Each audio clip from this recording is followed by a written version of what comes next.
Thank you for listening to Depictions Media Radio.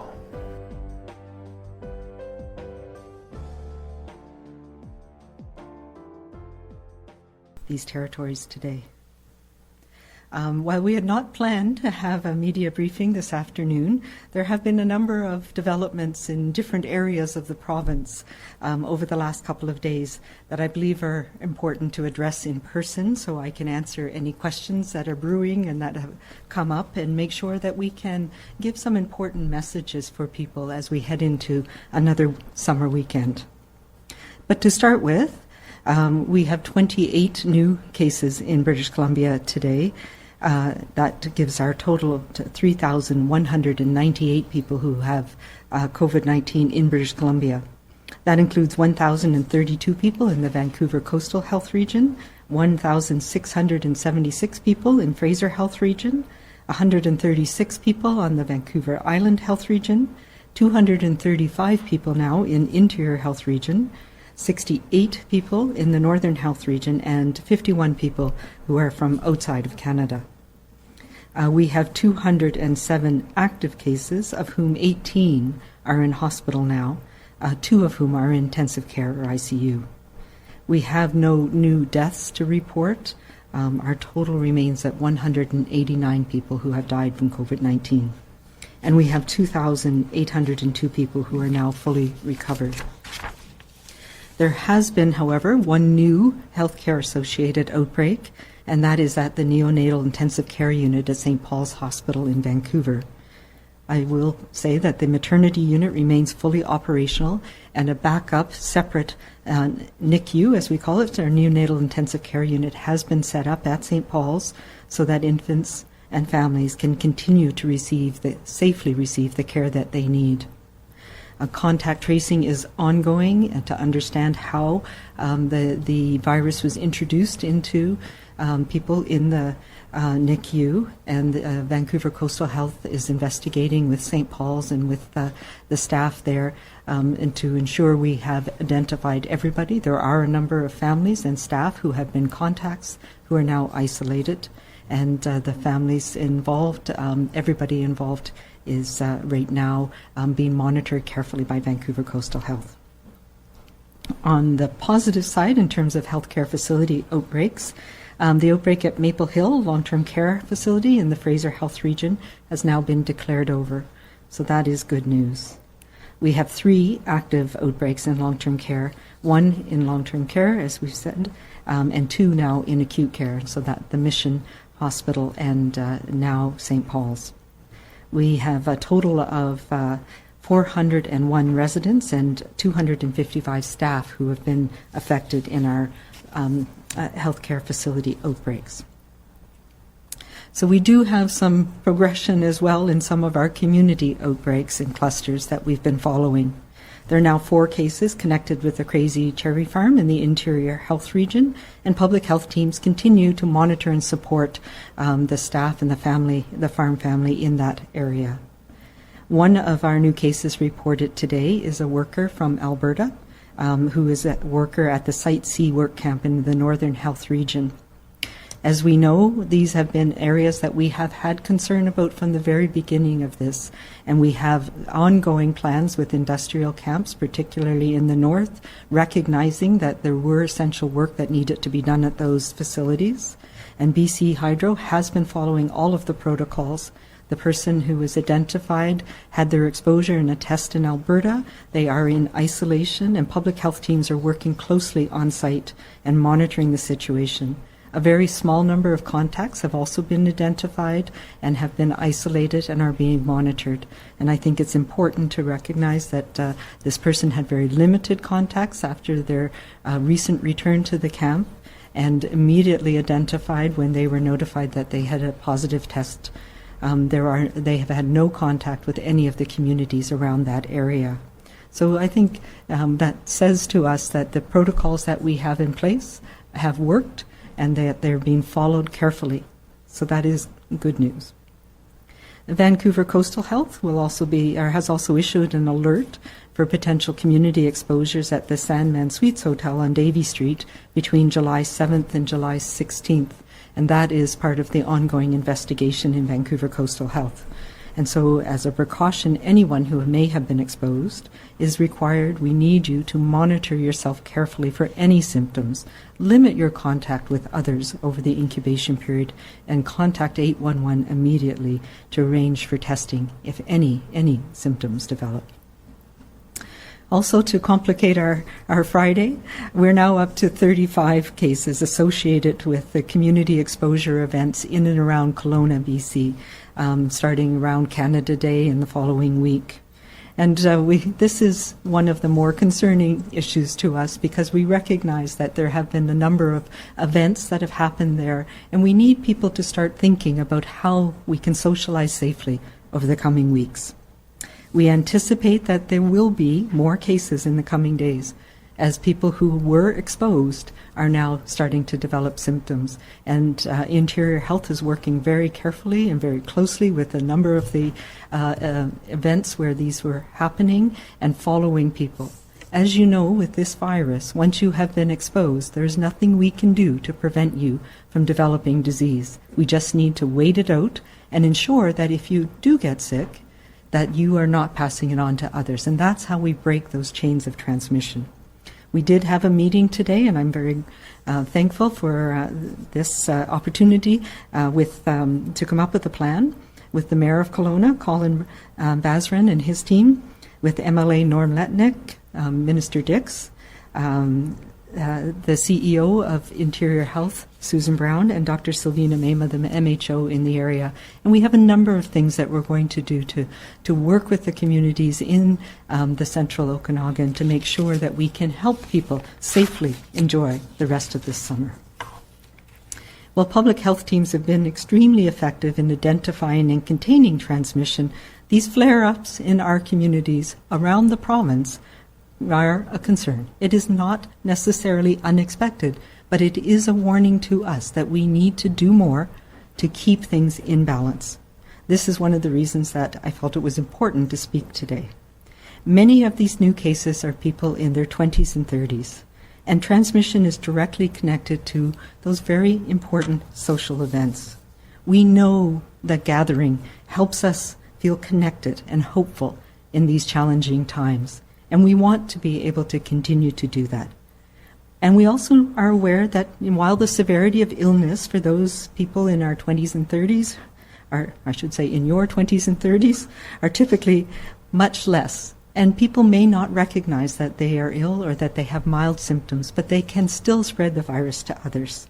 And your ability to spread that virus is just as high or higher as older people. And recently I had the opportunity to take over Olivia Munn's social media accounts, something that I'm not particularly adept at, but it was a great experience. I'm not typically active on social media, but I certainly understand the value of social networks. And now I am asking you to be my voice and our voice on social media. Use your influence to share a message with your friends, with your connections around the province. And that message is to make sure that we don't let COVID steal our summer, that we can socialize, and we need to socialize safely. Or as I say, we need to play safe and stay safe. Know who you're with when you're out. Take steps to protect each other so you can spread kindness and joy and not the virus. In the same way that we don't let friends drive drunk or that we use condoms and sunscreen, this is a time where we need to put together the things that we can do to socialize safely this summer. So whether you're on a boat, at a resort, at somebody's house, if you're hosting an event, you have an obligation to keep your gatherings small. We know the maximum is 50, and that's with social distancing. But you want to keep your bubble small, and if you're having others around that are not in your close contacts, which we do when we're out in the summer, make sure that they're small numbers, but also know everyone who's attending and be able to reach them afterwards. That's one way we protect each other. We want to know if we've been exposed to somebody who may have this virus so that we don't bring it home to the people that we love. So the best way to do that is to have a designated contact keeper. When you go to a party, if you're the person organizing it, get a contact information from the people that are there. And then public health can use that, if we need to to anonymously send messages to people to make sure they know if they've been in an exposure event, and that way we can find people quickly. We can break these chains of transmission and stop the spread in our communities so that we continue to enjoy each other's company safely. So whether you're at home or on vacation, young or old, we all continue to have a role to play to keep ourselves safe and keep each other safe. And as we have been opening, it doesn't mean that this is over. And we saw from the serology report that was issued this week, most of us do not have immunity right now, and we have to protect each other from another surge. This is why our layers of protection and our rules for safe social interactions are so important.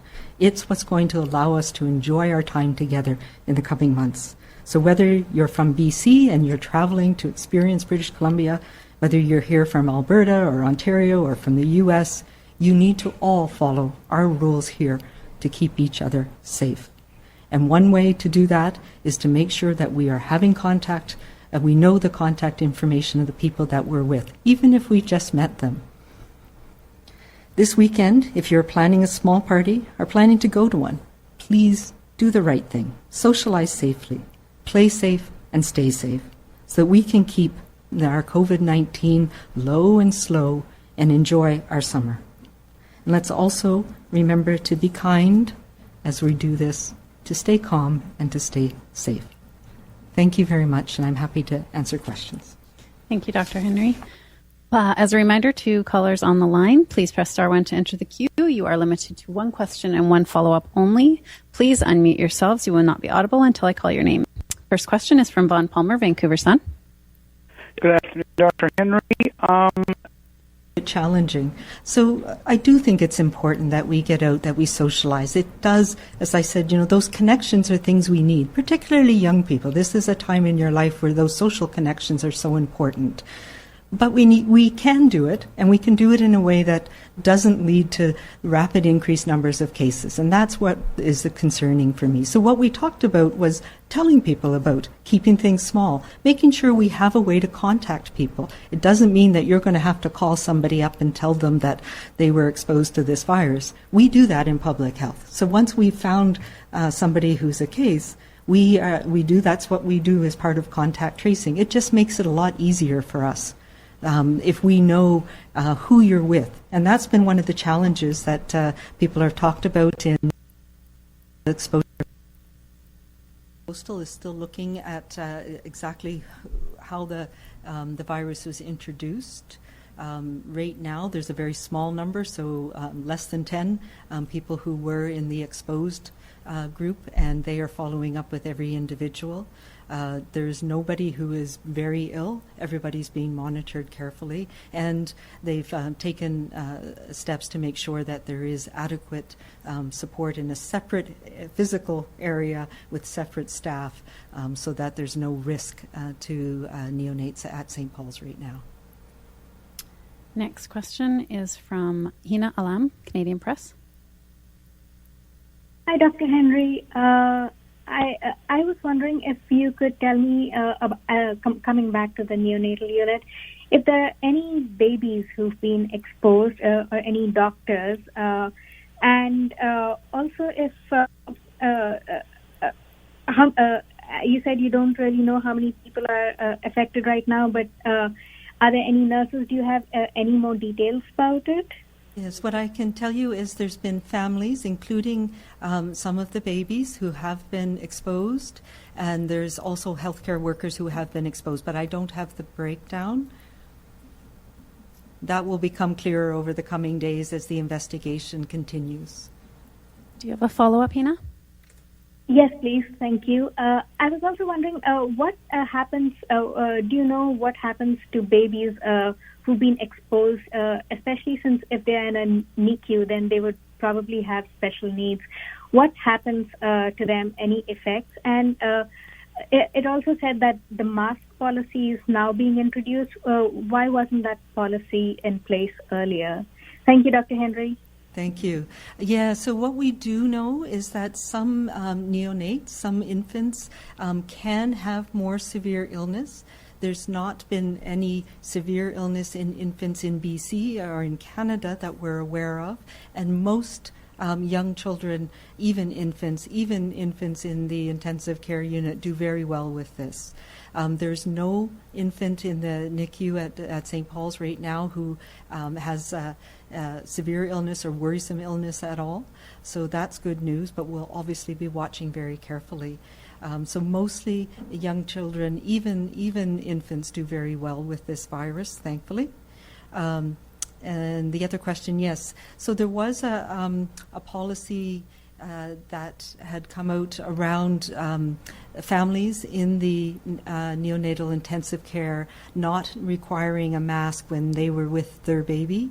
And the challenge, of course, becomes most of our neonatal intensive care units are in single rooms, and this one is a more of an open intensive care unit, NICU.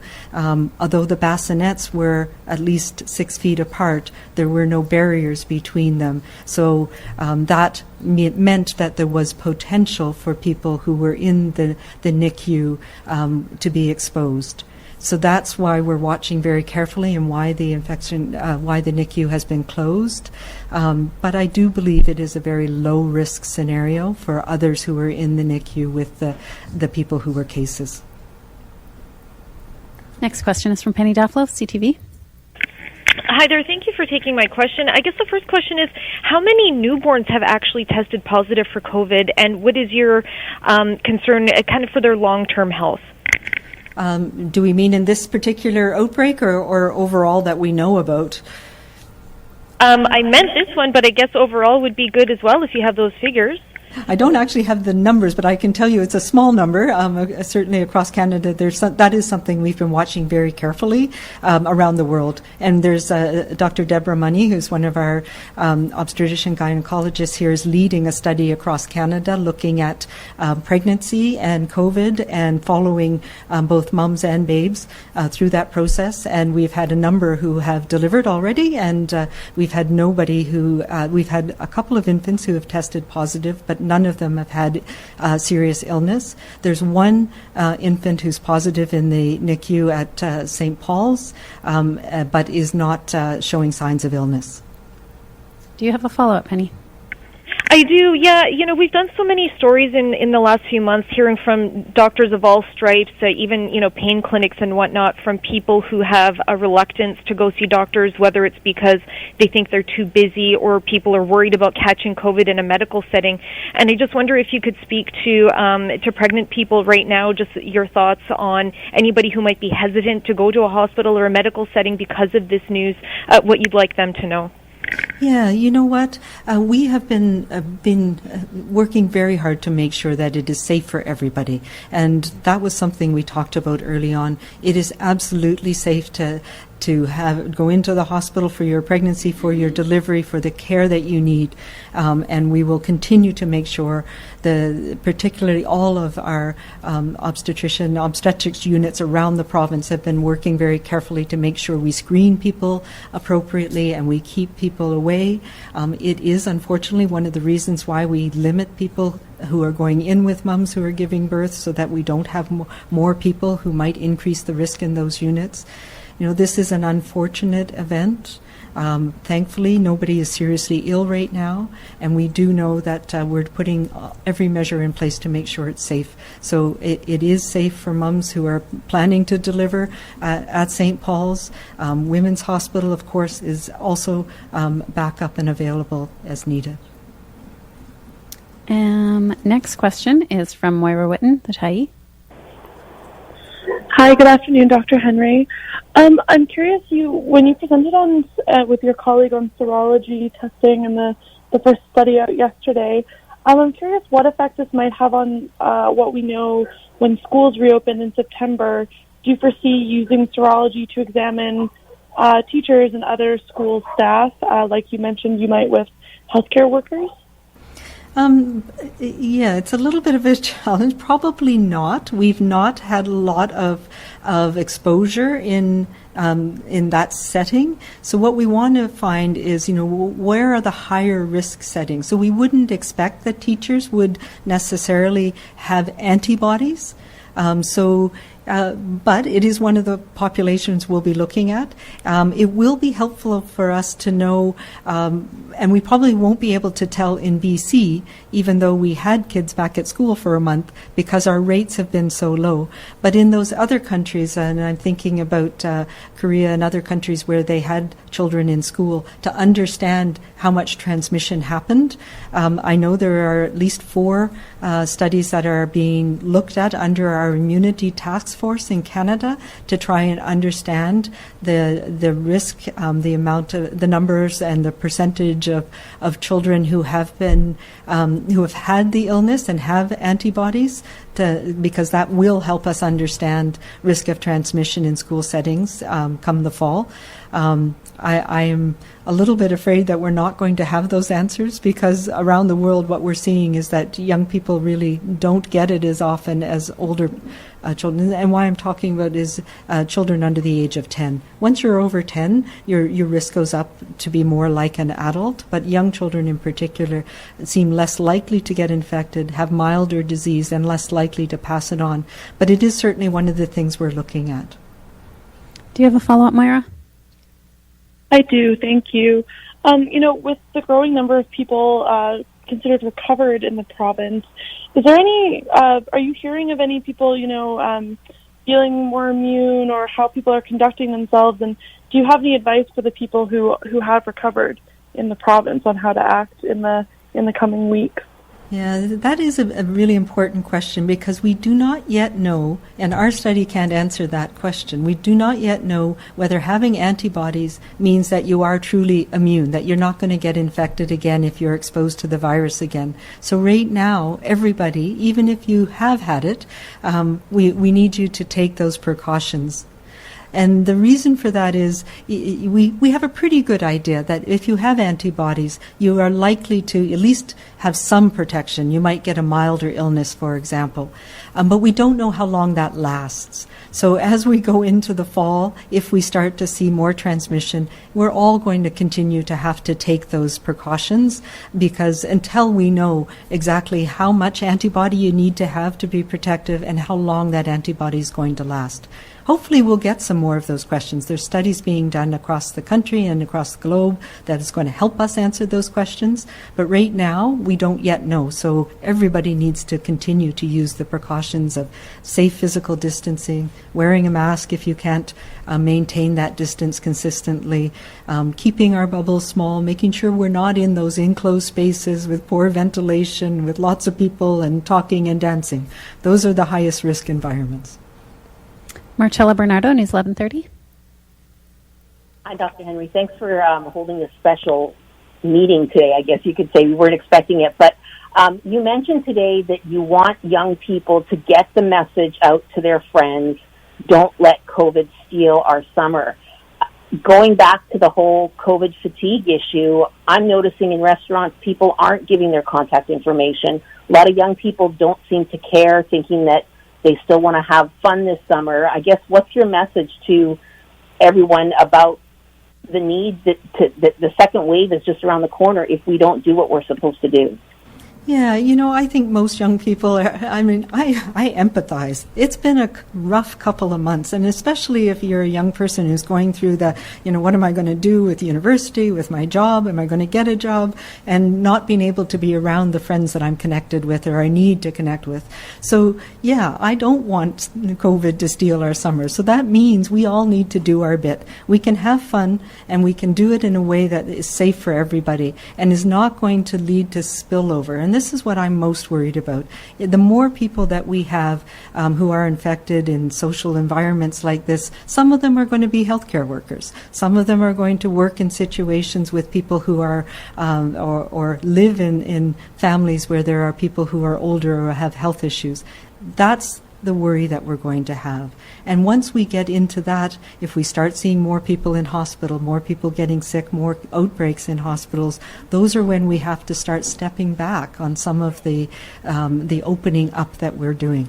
So as I said, open isn't over. It just means we need to take precautions and do it in a safe way. And it's only fair to the people who are working in those environments too. If we're there moving from table to table, that puts the people who are working in the restaurants at risk. And they have people that they care about at home too. So let's all do our bit. We can still have fun. We can still enjoy BC. We can still enjoy each other's company, but just do it in a way that minimizes our risk of having major outbreaks. Do you have a follow-up, Marcella? Actually, no, I don't. Thank you. Next question is from Catherine Garrett, My PG Now.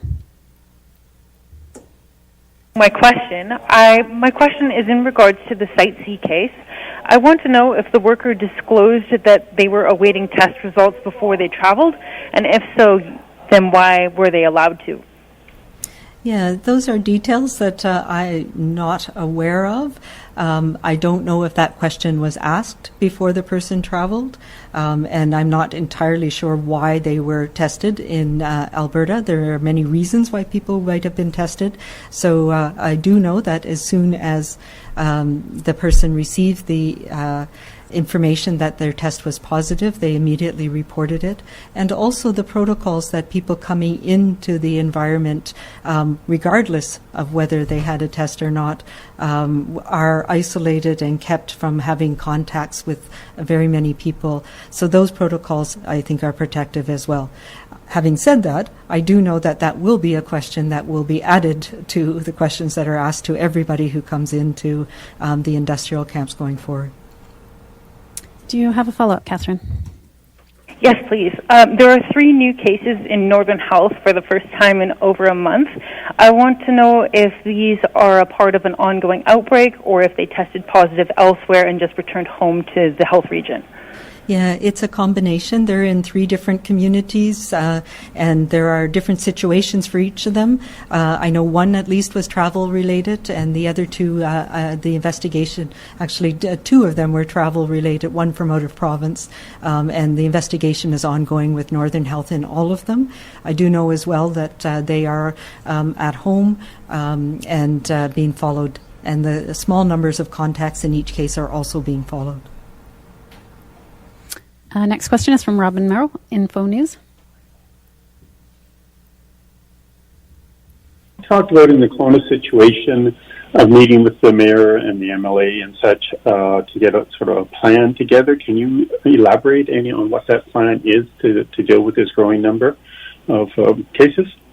Yeah, so this is not a problem or a situation, I shouldn't say problem. It's not a situation that's unique to Kelowna, but we know there's been a number of exposure events there, and it was an opportunity to get some messages out in the central Okanagan to people who are there for, there's many tourist-dependent communities in that area, and people seem to be using that area to come as a meeting place. So we talked about opportunities to get messages out to people who are coming to visit, whether we put them in grocery stores and liquor stores where people are picking up their supplies for parties, putting out the messages about how to do it in a way that respects the community and respects the safety of our community. And we've talked about this before, our travel manners here in BC.